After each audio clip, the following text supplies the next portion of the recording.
அனைவருக்கும் வணக்கம். மிதுன ராசினியர்களுக்கு நிகழ இருக்கும் மகாலய அமாவாசையான இன்றைய நாளில் மிதுன ராசினியர்களான நீங்கள் என்ன செய்ய வேண்டும், என்ன செய்யக்கூடாது, என்ன செய்தால் என்ன மாதிரியான நன்மைகள் எல்லாம் ஏற்படும், குறிப்பா இத்தருணங்கள்ல கிரகங்களுடைய சஞ்சார நிலைகளின் காரணமாக அமையிருக்கும் சாதகங்கள் என்ன, பாதகங்கள் என்ன, மேலும் என்ன மாதிரியான முன்னேற்றங்கள் எல்லாம் உங்களுடைய வாழ்வில் ஏற்பட இருக்கு என்பது குறித்தான முழுமையான பதிவு தான் இந்த வீடியோல நம்ம விரிவா பார்க்க போகிறோம். அந்த வகையில இந்த மகாலயபட்சம் அப்படின்னா என்ன, இதனால் என்ன மாதிரியான சிறப்புகள் எல்லாம் ஏற்பட இருக்கு என்று பார்க்கும்போது இன்றைய நாளை பொறுத்த வரைக்கும் மகத்துவம் நிறைந்த மகாலய அமாவாசையாக இன்றைய நாள் அமைகிறதுங்க. இந்த மகாலயத்தினுடைய சிறப்பு என்ன, இந்த மகாலயம் அப்படின்னா என்ன என்று பார்க்கும்போது மறைந்த நமது முன்னோர்கள் மொத்தமாக ஒரு சேரக்கூடும் காலமே மகாலயபட்சம். அதாவது மறைந்த நமது முன்னோர்கள் 15 நாட்கள் மட்டுமே நம்மோடு தங்கக்கூடிய காலங்களை மகாலயபட்சம் என்று கூறுகிறோம். புரட்டாசியில் வரும்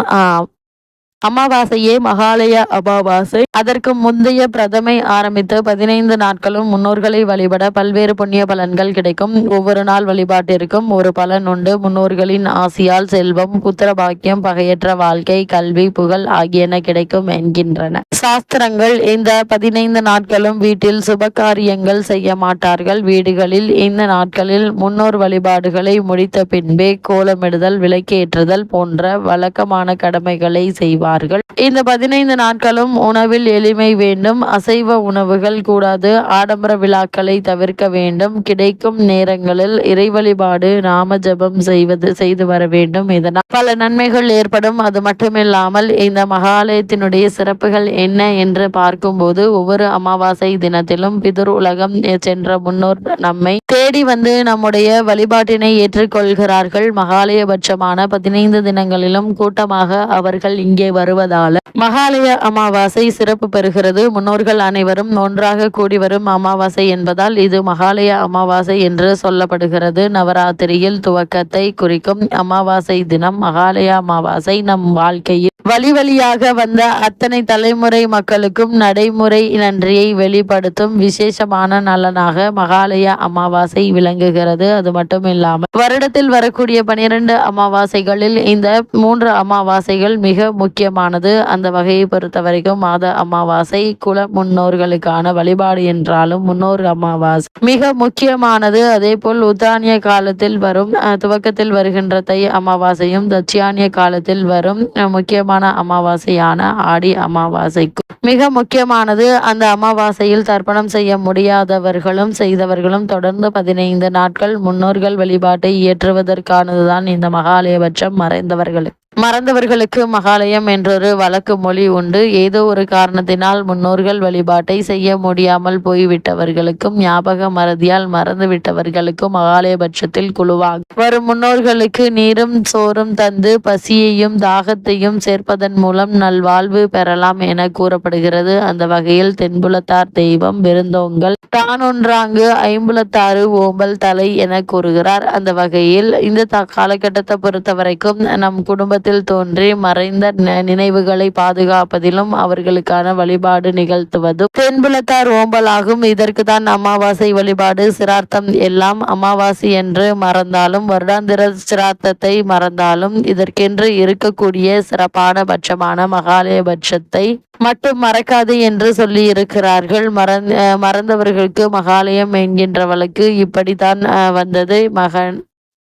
மகாலயத்தில் மறக்காமல் முன்னோர்களை முறையாக வணங்க வேண்டும். அது மட்டுமில்லாமல் மகாலயம் குறித்து பகவத்கீதையை பொறுத்த வரைக்கும் மகாலயபட்சத்தின் போது பக்தியுடன் முன்னோர்கள் வழிபாடு செய்து உபசாரங்களை வழங்குவது ஒரு புனிதமான கடமையாகும். இது ஆன்மீக வளர்ச்சியையும் அவர்களிடம் நமக்கு உள்ள நன்றியை வளர்க்கிறது என்கின்றது. அதே போல மகாலயத்தில் 15 நாட்கள் செய்யும் சடங்குகள் மூலம் நமது குல முன்னோர்களை வரவேற்று கௌரவிக்கும் இந்த கடந்த கால மற்றும் தற்போதைய தலைமுறைகளுக்கு இடையேயான பிறப்பை வலுப்படுத்தும், அவர்களது ஆசையை பெற்றுத்தரும் என்கின்றது. அதே போல கருட புராணத்தில் மகாலயபட்சத்தின் போது சிரார்த்தத்தை செய்வது இறந்த ஆத்மாக்களுக்கு அமைதியையும் நற்கதியையும் வழங்குகிறது, மேலும் அவர்கள் உயர்ந்த நிலையை அடைய உதவுகிறது என்று மகாலயபட்சம் குறித்து சொல்லப்படுகிறது. அது மட்டுமில்லாமல் இத்தருணங்களை பொறுத்த வரைக்கும் பிதுரர்கள் எனப்படும் முன்னோர்கள் ஆடி அமாவாசைக்கு வந்து மகாலய அமாவாசை காலத்தில் இங்கே தங்கி தை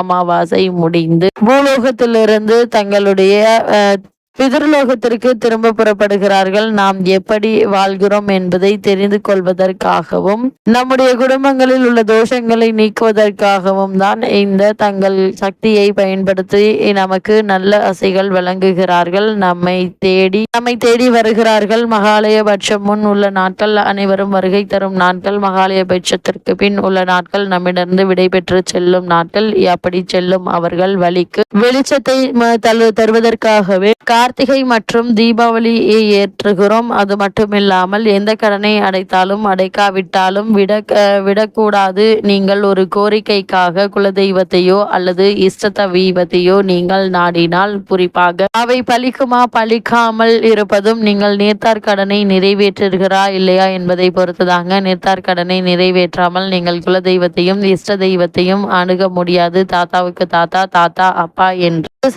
வரிசையாக வரும் சங்கிலி தொடரில் இவ்வுலகில் வந்து வாழ்ந்து அடுத்த சந்ததியை ஏற்படுத்திவிட்டு சென்றவர்களுக்கு செலுத்தும் நன்றி கட்டுப்பாடுதான் மகாலய வழிபாடு. எனவே எதை மறந்தாலும் இதை மட்டும் மறக்க கூடாது. தெய்வ வழிபாட்டை மறந்து விட்டால் கூட பிராய்ச்சித்தம் உண்டு. ஆனால் நேர்த்தார் வழிபாட்டை மறந்தால் பிராய்ச்சித்தம் செய்வது கடினம். அது குடும்பத்தில் பலவிதமான தொல்லைகளை உருவாக்கும். அது அவர்கள் கொடுக்கும் சாபத்தினால் அல்ல, அவர்களை மறந்ததால் வந்த விளைவு என்பதை புரிந்து கொள்ள வேண்டும். அது மட்டுமில்லாமல் முன்னோர்கள் சிலர் வேறு பிறப்பு பிறந்திருக்கலாம் அல்லது முக்தி அடைந்திருக்கலாம். மறுபிறவிகள் எடுத்தாலும் முக்தியை அடைந்தாலும் அல்லது பித்ருலோகத்திலேயே இருந்தாலும் அவர்களுக்கு பித்ரு பூஜைகள் ஏதோ ஒரு வகையில் பித்ரு தேவதைகளின் மூலம் அவர்களை சென்றடைகின்றன. மறுபிறவி பெற்ற பின்னும் அது அவர்களுக்கு பயன்படுகிறது. அது மட்டுமல்ல, அவர்களை நினைத்து செய்யும் நன்றி உணர்வால் நமக்கு ஏராளமான நன்மைகள் கிடைப்பதற்கான வாய்ப்புகள் அதிகம் உண்டுங்க. நமது முன்னோர்களின் யார் பிறவி நிலையை அடைந்துள்ளனர் என்பதை நாம் தெரிந்து கொள்ள முடிவெடுத்தாலும் பித்ரு பூஜைகளை தொடர்ந்து நாம் செய்ய வேண்டும் என ஆன்றோர்கள் ரிஷிகள் வலியுறுத்தி இருக்கிறார்கள். நாம் செய்யும் பித்ரு பூஜை என்றும் வீணாவதில்லை. அந்த வகையில் மிதுன ராசினியர்களான நீங்கள் யார் யார் இந்த புத்திர பூஜையை செய்யலாம் என்று பார்க்கும்போது, தாய் தந்தை இல்லாத ஆண்கள் அவசியம் செய்யலாம். குழந்தை இல்லாத அதே சமயத்தில் கணவனை இழந்த பெண்கள் இந்த விரதத்தை கடைபிடிக்க வேண்டும். சங்க காலத்தில் பெண்கள் செய்த நீர்த்தார் வழிபாடு பற்றி பல குறிப்புகள் இருக்கின்றன. அது மட்டும் இல்லாமல் இத்தருணங்கள்ல திருமணமான பின் தன்னுடைய தாய் தந்தையர் மறைந்து விட்டால் அவர்களை பெண் வணங்கலாம். ஆனால் அமாவாசை விரதம் இருப்பதற்கும் தர்ப்பணம் செய்வதற்கும் விதிக்கப்படல் என்பதை தெரிந்து கொள்ள வேண்டும். பெண்கள் முறையாக விரதம் இல்லாமல் கோவிலுக்கு சென்று தானம் செய்யலாம். வீட்டில் பெரியவர்களை அழைத்து அன்னமிட்டு மரியாதை செய்யலாம். பொதுவாக சில தர்ப்பணமும் சிரார்த்தம் ஆண் வாரிசுகள் தான் செய்ய வேண்டும் என்றே சாஸ்திரங்கள் சொல்கின்றன.